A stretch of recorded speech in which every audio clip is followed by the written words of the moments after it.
안녕하세요. 호기심 약사입니다. 제가 예전 영상에서 미네랄이 얼마나 중요한지 어떤 역할을 하는지 말씀드렸었는데요. 그 중에서도 우리 몸에 가장 많이 존재하는 미네랄인 칼슘에 대해 말씀드릴게요. 칼슘이 뼈와 치아를 구성하고 심장 박동, 근육 수축, 혈관 수축, 신경 안정, 혈액 응고, 혈액의 pH 유지, 면역력 증가, 신호 전달 등의 역할을 수행한다는 건 많이 알려져 있는데요. 그래서 저는 칼슘에 대해 잘 알려지지 않는 역할에 대해 이야기를 해드리려고 해요. 우리 몸에서 칼슘은 99%가 뼈에 저장되어 있고 나머지 1%가 중요한 생리활성 인자로 작용을 합니다. 그런데 1%가 우리 몸을 유지하는데 굉장히 중요한 역할을 합니다. 이 1%가 하는 일이 궁금하시죠? 이 1%의 칼슘이 어떤 질환에 어떻게 도움이 되는지 한번 들어보세요. 칼슘에 대해 정확히 알려면 칼슘 패러독스, 즉 칼슘의 모순, 칼슘의 역설이라는 용어를 먼저 이해하셔야 합니다. 이는 칼슘이 결핍되면 혈중 칼슘 농도나 세포 내 칼슘 농도가 오히려 증가하는 현상을 말해요. 칼슘이 결핍되면 혈중 농도는 낮아져야 할 것 같은데 반대의 현상이 일어나서 칼슘의 역설, 칼슘 패러독스라고 합니다. 뼈에 저장된 칼슘이 아닌 나머지 1%의 칼슘이 하는 일이 정말 엄청난데요. 이게 부족하면 생명 유지에 심각한 문제가 생기거든요. 따라서 우리 몸은 이런 일을 미연에 방지하고자 칼슘이 부족해지면 뼈를 분해해서 사용합니다. 이때 부족한 만큼만 분해하면 되는데 그렇지 못하고 필요 이상의 칼슘이 뼈에서 유리돼 칼슘이 넘치는 현상이 생기게 되죠. 혈중 칼슘 농도가 높아지면 남아도는 칼슘은 혈관에 침착돼 동맥경화를 일으키고요. 근육, 인대, 연골 등을 석회화시키고 요로결석, 신결석, 담석을 만들기도 합니다. 또 세포 내로 들어간 과잉의 칼슘은 우리 몸의 항상성을 망가뜨립니다. 즉, 과잉 칼슘으로 인한 문제는 대부분 칼슘의 결핍에서 시작된다는 말입니다. 이것이 바로 칼슘 패러독스입니다. 자, 그럼 칼슘의 역할에 대해 좀 더 자세히 설명해 볼까요? 1. 칼슘은 세포 내로 들어가 다양한 물질의 분비를 촉진합니다. 신경전달 물질, 각종 호르몬, 히스타민, 위산 같은 소화액, 인슐린 등 여러 물질의 분비를 촉진시키죠. 세포 내 칼슘 농도는 일정해야 하는데 칼슘 결핍으로 인해 세포 내 칼슘 농도가 높아지면 면역체계, 호르몬, 자율신경의 밸런스가 깨지고 소화불량이나 인슐린 저항성 등이 생길 수 있어요. 히스타민은 알러지를 유발하는 성분인데요. 이것도 칼슘에 의해 분비가 돼요. 세포 내 칼슘 농도가 지나치게 높아지면 히스타민이 과분비돼서 알러지가 유발됩니다. 세포 내 칼슘 농도가 지나치게 높아지는 이유가 칼슘의 결핍 때문인 경우가 많은데요. 때문에 알러지가 있는 분들이 칼슘을 꾸준히 섭취하면 좋아지기도 합니다. 물론 알러지의 원인이 칼슘 부족 하나만은 아니지만 각종 알러지가 있으신 분들은 이런 원인을 동반하고 있는 경우가 참 많습니다. 따라서 아토피나 만성비염, 천식, 알러지가 있는 분들은 칼슘 결핍이 있는지 의심해 보아야 합니다. 위산과 같은 소화액 분비나 위장 운동에도 칼슘이 필요해요. 소화가 안 되는 분들은 위산 분비가 잘 되지 않고 위산 분비가 잘 되지 않는 분들은 칼슘 흡수도 잘 되지 않아 칼슘 결핍을 일으키고요.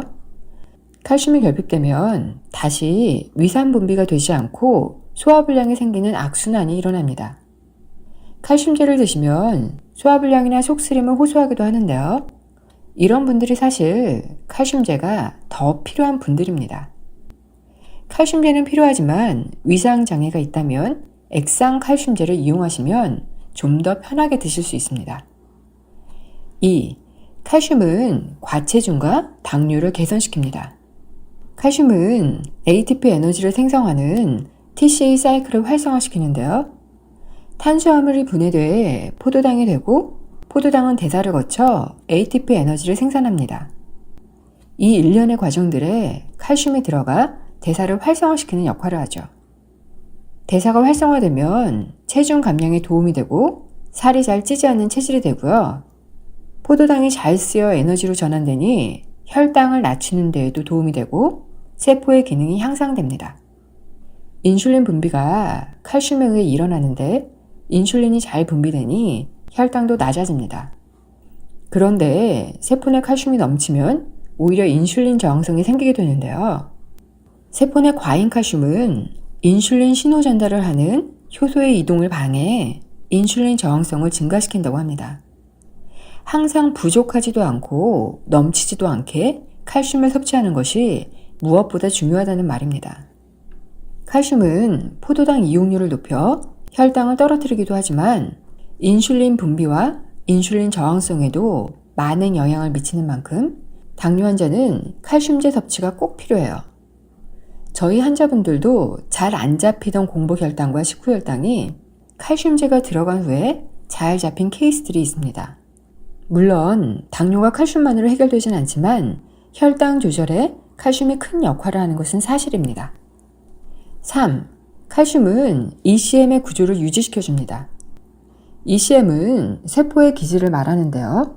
세포의 기질이 뭔지 설명하기 위해 사진 한 장을 보여드릴게요. 왼쪽은 세포를 제거하기 전의 심장이고요. 오른쪽은 세포를 제거한 후에 ECM만 남은 심장입니다. 세포가 없어져도 심장의 형태는 그대로 남아있죠? 이게 바로 ECM이에요. 세포들이 머무는 공간을 말하고요. 이 공간에서 세포에게 필요한 물이나 영양분, 산소 등을 공급해주기도 하고 세포막의 전이차를 유지시켜주며 세포 간 의사소통도 이루어져요. ECM이 망가지면 이런 기능을 수행할 수 없습니다. ECM은 칼슘의 최대 저장 창고이기도 하지만 칼슘에 의해 그 구조가 유지됩니다. 칼슘이 부족해지면 ECM의 구조가 무너지기 때문에 세포도 큰 손상을 입게 되죠. ECM이 튼튼하지 않으면 세포도 건강해질 수 없는데 ECM을 탄탄하게 조립하고 점성을 띠게 하는 역할을 칼슘이 담당합니다. ECM이 튼튼해지면 또 좋아지는 게 있어요. 바로 탈모입니다. ECM이 촉촉하고 튼튼하면 세포 환경이 좋아져 모근 세포도 건강해집니다. 탈모 환자도 반드시 칼슘제가 필요한데요. 칼슘제 중에 ECM을 강화시키는 성분이 들어있는 칼슘제를 선택하시면 탈모에 훨씬 도움이 됩니다. 예전에 제가 탈모가 생긴 적이 있었거든요. 칼슘제를 먹고 탈모가 멈췄는데요. 그때 피부도 굉장히 예민해진 상태였어요. 탈모 목적으로 먹었는데 피부도 진정되더라고요. 피부도 ECM으로 이루어져 있으니 당연한 결과일 수 있지만 그때는 어떻게 해도 진정이 안 됐던 피부가 칼슘제로 진정이 된다는 게 놀라웠죠. 이는 칼슘의 결핍이 ECM을 손상시키고 콜라겐이 감소되기 때문이에요. 점막도 ECM으로 이루어졌는데 위장점막, 장점막, 방광점막이 튼튼해지기 위해서도 칼슘이 중요하다는 의미입니다. 위점막이 약해지면 위염이나 위궤양, 속쓰림, 소화불량이 생기고 장점막이 약해지면 장누수, 만성염증, 급격한 혈당 피크가 생기고요. 방광점막이 약해지면 방광염이나 소변 문제가 잘 생기게 되죠.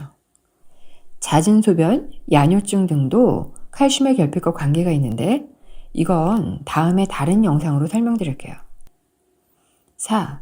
칼슘은 고혈압을 개선시켜줍니다. 칼슘이 심장과 혈관을 수축시키는 역할을 하잖아요. 칼슘의 결핍으로 세포 내 칼슘이 지나치게 증가하면 심근도 지나치게 수축되거나 빠르게 뛰고요. 혈관도 지나치게 수축함으로써 혈압이 증가합니다. 혈압은 나트륨보다 칼슘의 결핍이 더 큰 영향을 미친다고 합니다. 5. 칼슘은 세포 자멸을 조절합니다. 정상세포는 태어나서 분화하고 죽는 과정을 거쳐야 합니다. 역할을 끝내거나 기능을 다하면 스스로 죽는 것을 세포 자멸이라고 합니다.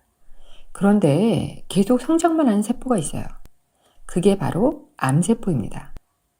암세포를 없애는 건 정말 어려운 일이잖아요. 정상적으로 세포 자멸의 과정을 거쳐야 암화되지 않을 건데요. 이런 과정에 관여하는 대표적인 미네랄이 칼슘, 셀레늄, 아연입니다. 때문에 암 예방이나 암 환자에게 꼭 필요한 미네랄이기도 하죠. 이 외에도 세포막의 전이차를 유지해 물질 교환에 도움이 되기도 하고 체액의 pH를 조절해 세포 환경을 건강하게 바꾸기도 합니다. 세포 간의 신호를 전달해주는 역할도 하고요. 뼈가시가 돋았거나 조직이나 혈관이 석회화됐을 때에도 칼슘이 필요합니다.